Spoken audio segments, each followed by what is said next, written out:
do you need a voter's card when you already have a national ID? And that has been the system in this country, to disenfranchise certain parts of this country. We have been around through electoral processes, and we know that the registration of voters is a first step for rigging of elections. And Mr. Speaker, I want to ask the majority and minority leaders that in that motion, that we should push to ensure that in this country, once you have a national ID card, then you can automatically become a voter.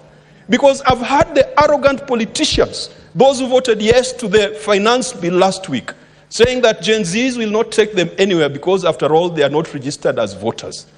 Once you are a citizen, you've got a right to vote. And we should not introduce additional bureaucracies in the name of registration of voters. The last time we did that exercise, this country spent 7 billion Kenya shillings on biometric voter registration equipment. Those are the areas where we could make savings.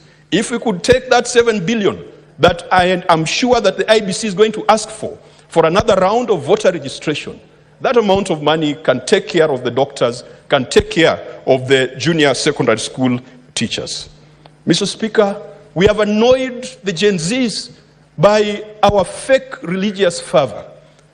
The religious fundamentalism that is in this country, Mr. Speaker, where we go to churches, and then we say that the persons we've vanquished are children of a lesser God, that the victors are the ones who pray to the true God.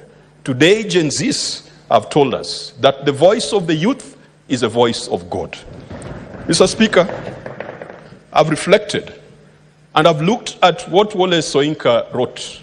I think it was Soyinka who wrote The Trouble with Nigeria. And Soyinka said, it was Chinua Achebe.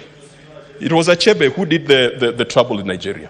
He said there is no problem with the Nigerian land, the Nigerian soil, the Nigerian air, the Nigerian water, the Nigerian seas and lakes.